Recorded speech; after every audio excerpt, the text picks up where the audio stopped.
Guys, how's it? Winter time, Mojo rig, probably the most popular rig used in South Africa. I think every single person in the world knows what the Mojo rig is. Finesse rig. There's a couple of variations that I can show you today on that. Definitely a good rig to throw in the winter time as well. So let's get to it. Rod wise, I'm throwing a Pesca Pro Series Weightless and Mojo rig rod. The spec detail on that rod, it's a 7'5", it's a medium extra fast, line rating 10 to 14 pound, and your lure rating up to a 3/8 ounce, so like a 1/8 to a 3/8 ounce. So it really is nice, a nice long rod. The reason for that, throwing a light weight, it's got a really good tip on it. It's got a nice action to that tip, so you can throw that light Mojo rig a mile. It's a very good weightless rod as well. If you're throwing a weightless 5-inch Senko, deadly rod. So for me, it works exceptionally well. Onto that, guys, when it comes to Mojo, you can go 10, 12, even if you want to push it, 15-pound line. I would suggest the most predominant is a 12-pound line, and fluorocarbon, and that's gonna be your best possible bet. If you're fishing areas where it's not too much cover, 10-pound will do the job for you there as well. If you can get away with 10-pound, it's just going to give your baits a little bit more action, whereas the heavier that you go in terms of your line, kind of deadens that action a little bit. So 12 pounds a good starting point. So for me, 12-pound Tatsu or 12-pound Invisix is the line of choice a lot of the times when it comes to that technique. 12-pound Abrasics is a line that I've spoken a lot about. It's kind of the best of all in one. So you know, those are the line choices, but there again, I've said it many times. I've said it before, I'll say it again. The best fluorocarbon that you're prepared to buy, they're pretty much priced accordingly, you know, so you get what you pay for. Fluorocarbon line, let's just use that. Doesn't really matter what fluorocarbon line is key. Rather the fish that over than a monofilament. So get yourself a spool of fluorocarbon. And I'll show you how to do this Mojo rig. So essentially, when it comes to the weight, this is a Mojo weight. This is the Vike lead Mojo weight, and then you get the Vike tungsten Mojo weight. They come in a variety of sizes, which is why they are different. Obviously, the tungsten is more expensive. It's for more premium guys that are prepared to spend that kind of money. It's about half the size of the lead, so your profile is much smaller. It's harder. It does give more sound off the rocky bottom as well. So if you want to, get the tungsten. Alternatively, you can get the lead. Arguably, they'll do the same thing. Let's start off with the Vike lead. The Vike lead Mojo weight that we have is a very interesting weight compared to other lead Mojo weights that might exist in the market. It's very unique, very special, and I'll show you why. Okay, so just for a bit of a better look at the Vike lead Mojo weight, as I rotate it there, you'll see that blue. So we've actually got a nylon insert molded into our, well, let's say the lead is molded around that plastic nylon insert, and it protrudes each side. And the reason for that, and that's why these are so successful, and that's why they sell so well, the reason for that is to protect your line. What happens is when you fish lead, you guys all know, if you fish lead for a long period of time over rock, the lead gets roughed up, the edges get very sharp, and that's when it can cut your line. So this nylon insert that we have on these Vike lead weights prevents that. So it's very important. So check that, guys. A lot of you might not even know that. What other guys might do in this kind of technique, where you're throwing a small Mojo weight like that, they might throw a split shot where they crimp it onto the line. For me personally, that obviously sort of decreases the integrity of your line. It's a weak spot for me. I don't particularly like that. So if you want to use a split shot, maybe consider this as an alternative, this little Mojo weight, and you can put a bobber stopper each side of it if you don't want it to slide. I personally prefer it to slide. Another aspect, I like it to slide so the fish doesn't feel the weight.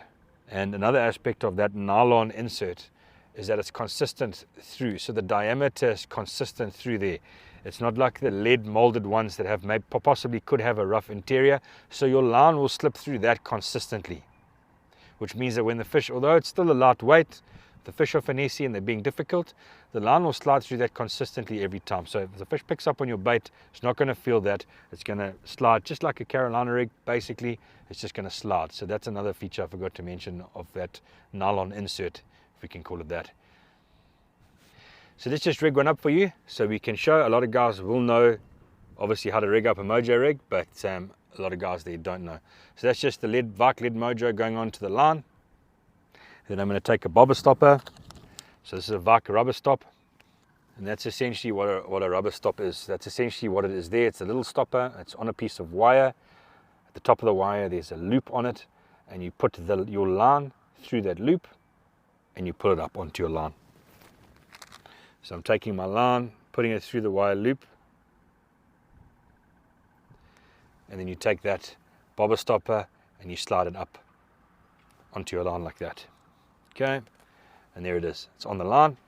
That's going to hold my weight in place. It's very easy for me to adjust the length of my leader. My hook is going to go on this end, and just with a bit of moisture, you can adjust your leader by sliding that bobber stopper up or down to adjust your leader length.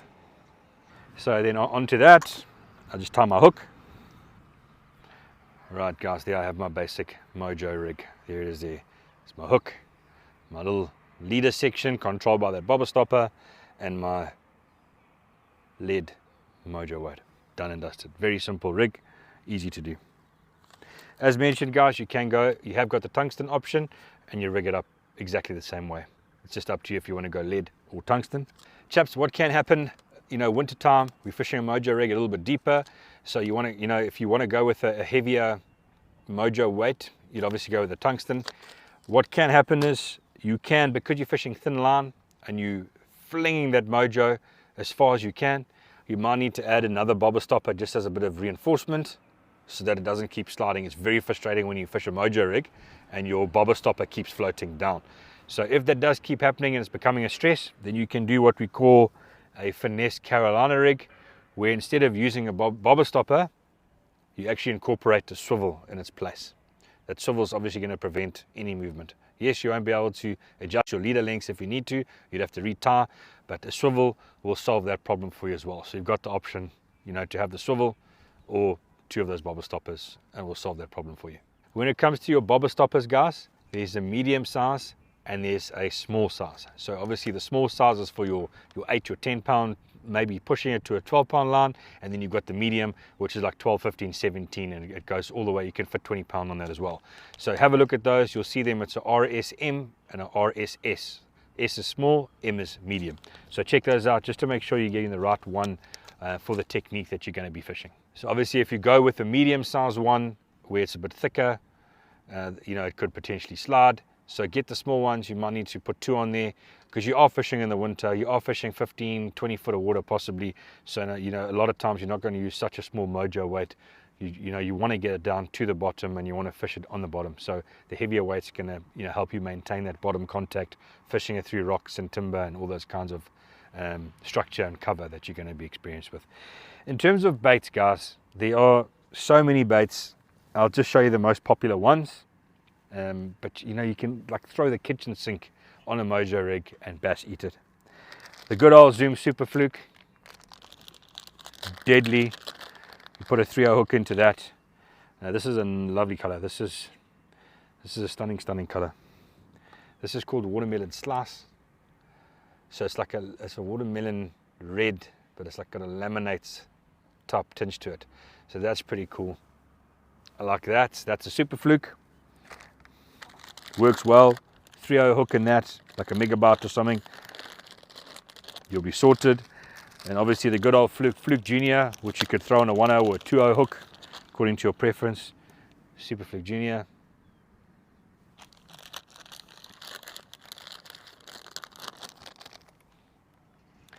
And then 5-inch Senko, 5-inch Lunker Log, any of the Senko type baits, 4-inch Senko, all very, very good. Tried and tested and proven baits on a Mojo rig, guys. Very, very good rig this time of year. Any time of year, but in the winter time, it really does perform well. So don't forget about that. A bait that I like to throw, guys, on a Mojo rig is the Z-Man StreakZ. This is the junior version, or the Streak 375, 3.75 inch Streak. It's a little baitfish imitator. It's got a little split tail. So what I'll do is I'll just give that a little bit of a rub and basically give that a little bit of encouragement for those tails to split apart. A little split tail, just like a Super Fluke Junior basically. It's got a nice hook slot in it. This color is the deal. Obviously it's made out of elastic plastic, so I get a lot of bang for my buck with that as well. Very durable and very, very buoyant. So just rigging it up, guys. Standard sort of Texas rig method. Just up onto the hook. This is a 2-0 hook. You could go down to a 1-0 on this technique, but there it is, ready to go. You get a lot of bites, a lot of fish, a lot of value for money on that Z-Man Streak 375. So this is your basic presentation of what your Mojo rig looks like underwater, and you'll see what's very, very special about this Z-Man Streak 375 is it actually floats off the bottom. So as you're moving that and twitching it around your rig, it will actually drop down. Let me drop it in one more time. The tank's a bit small for what I'm trying to show you guys. It gets pulled down and floats.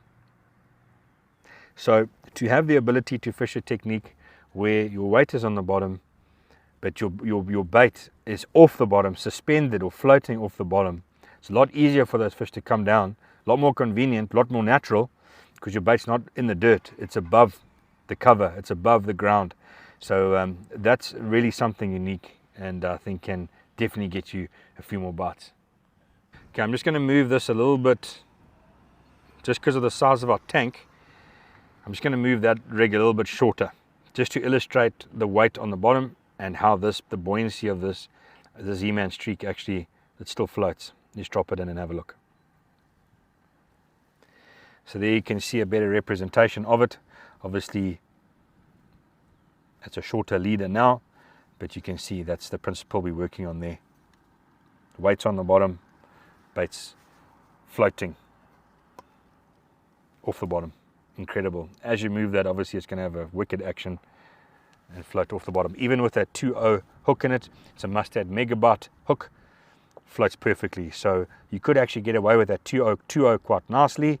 It's a bigger hook, better opportunity to hook that fish, but you still get the flotation and the buoyancy out of the plastic even with that 2-0 hook. So you don't necessarily need to go down to a 1-0.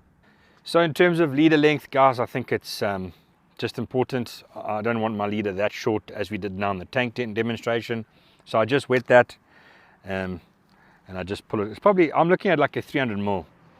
A 300 mil leader length for me works fine. And you sort it. That bait's still going to float and that weight's still going to be on the bottom. Whether you're fishing off the bank, fishing off the boat, fishing on a small craft, a kayak, I hope that this video helps you guys catch more.